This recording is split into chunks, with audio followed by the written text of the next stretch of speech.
पानी की टंकी चौकोर क्यों नहीं होती है और इतनी ऊंची क्यों बनाई जाती है? जींस में छोटे जेब क्यों होते हैं? भारत के सिक्कों पर अलग अलग चिन्ह क्यों होते हैं?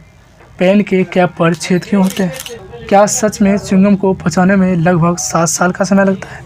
पानी की टंकी चौकोर क्यों नहीं होती है और इतनी ऊंची क्यों बनाई जाती है? आपने जहाँ भी टंकी देखा होगा, गोली देखा होगा, कभी सोचा है कि इसका आकार गोल ही क्यों है? टंकी का आकार ऐसा इसलिए रखा गया है ताकि ये लंबे समय तक सुरक्षित रहे। दरअसल जब किसी चीज़ में पानी या तेल भरा जाता है तो उसमें चारों तरफ से दबाव बनता है। इस दबाव के कारण उसके फटने का खतरा बढ़ता है क्योंकि हर दिशा में दबाव बढ़ता है।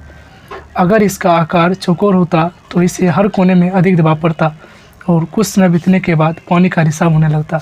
लेकिन लंबे गोल आकार होने के कारण यह दबाव आसानी से बढ़ जाता है। अब जानते हैं कि यह टंकी इतनी ऊंची क्यों बनाई जाती है। इस टंकी को वाटर टावर कहा जाता है। आपने देखा होगा गांव या शहर में बहुत ही ऊंचे जगहों पर बनाया जाता है। टंकी को इतने ऊपर बनाने के कारण पानी का प्रेशर गुरुत्वाकर्षण के कारण काफ़ी बढ़ जाता है और दूर दूर तक पानी वितरण में सहायता मिलती है। इससे बिजली की बचत और बिजली नहीं भी है तभी वाटर सप्लाई किया जा सकता है। पेन के कैप पर छेद क्यों होते हैं? पेन के कैप पर छेद इसलिए किया जाता है कि अगर कोई उन्हें गलती से निगल ले तो सांस का बहाव न रुके। खासकर छोटे बच्चे खेलने के दौरान पेन कैप को गलती से निगल जाते हैं तो ऐसे में बच्चे को ऑक्सीजन मिलते रहने से उसका खतरा थोड़ा कम हो जाएगा। आपको जानकर आश्चर्य होगी कि अक्टूबर 2022 में एप्पल कंपनी को $2 बिलियन का जुर्माना लगा क्योंकि ब्राज़ील की अदालत में एप्पल पर लगभग $2 मिलियन इंडियन रुपये में 15 करोड़ का जुर्माना लगाया। जुर्माना इसलिए लगाया गया कि आईफोन के बॉक्स से चार्जर हटा दिया गया था। साथ ही आईफोन को ब्राज़ील में चार्जर के साथ बेचने का आदेश भी दिया गया। अब तक आपने QR कोड देखा होगा जिस पर स्कैन करके रुपया पे किए जाते हैं। जापान में अब कवर पर भी QR कोड बनने लगे हैं जिससे मरने वाले की सारी पहचान का पता चल जाएगी कि उसका जन्म कहाँ हुआ था और उसकी मौत कैसे हुई। इंटरनेट पर प्रति सेकंड लगभग 24 लाख ईमेल का आदान प्रदान होता है। एक लड़के ने फेयर एंड हैंडसम पर मुकदमा दर्ज कर दिया था क्योंकि वह 3 हफ्तों से गोरा नहीं हुआ था। जैसा कि विज्ञापन में दिखाया जाता है कि मात्र 3 हफ्ते में गोरे हो जाएं। इतना ही नहीं, वह लड़का मुकदमा जीत भी गया और कंपनी को 15 लाख जुर्माना भी देना पड़ा। उस लड़का का नाम निखिल था। उस लड़के का मकसद इतना था कि गोरे करने वाली कंपनी के दावों से लोग ठगे न जाए। लेकिन दुख इस बात का है कि लोग आज भी ठगे जा रहे हैं।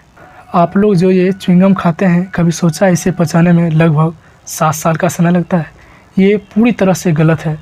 च्युइंगम को पचने में थोड़ा वक्त लगता है, लेकिन ये 7 साल वाली कहानी इसलिए कही जाती है कि बच्चे इसे नहीं निगलें।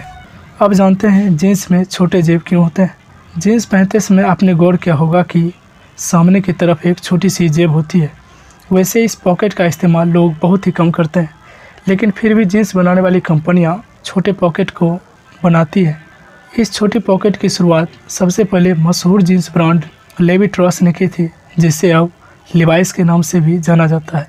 विशेषज्ञों का कहना है कि बहुत समय पहले इस पॉकेट का प्रयोग चैन वाली घड़ी रखने के लिए किया जाता था, तो कंपनी ने खास तौर पर इस घड़ी को रखने के लिए एक पॉकेट बनवाई। टूट फूट से बचाने के लिए इस पॉकेट में घड़ी को रखने का चलन शुरू हुआ। इसके बाद जीन्स में 2 आगे और 2 पीछे जेबें जोड़ी गई। इस तरह वॉच पॉकेट को ही जीन्स की 5वीं पॉकेट कहा गया और अब लोगों ने इस छोटे पॉकेट में सिक्कों को रखना शुरू कर दिया और अब ये धीरे धीरे फैशन का भी रूप ले लिया। इसलिए कंपनियां भी छोटे जेब को लगाना बंद नहीं किया। भारत के सिक्कों पर अलग अलग चिन्ह क्यों होते हैं?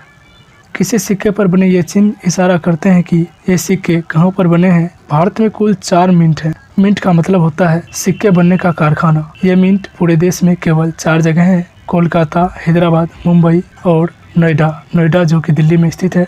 सबसे पुराना मिंट है कोलकाता। यहाँ पर अंग्रेजों के समय से सिक्के बनते थे। कोलकाता में बने सिक्कों पर कोई चिन्ह नहीं होता है। हैदराबाद में बने सिक्कों पर स्टार का चिन्ह होता है। मुंबई में बने सिक्कों पर हीरे या M का चिन्ह होता है। दिल्ली में बने सिक्कों पर एक साधारण डॉट बना होता है।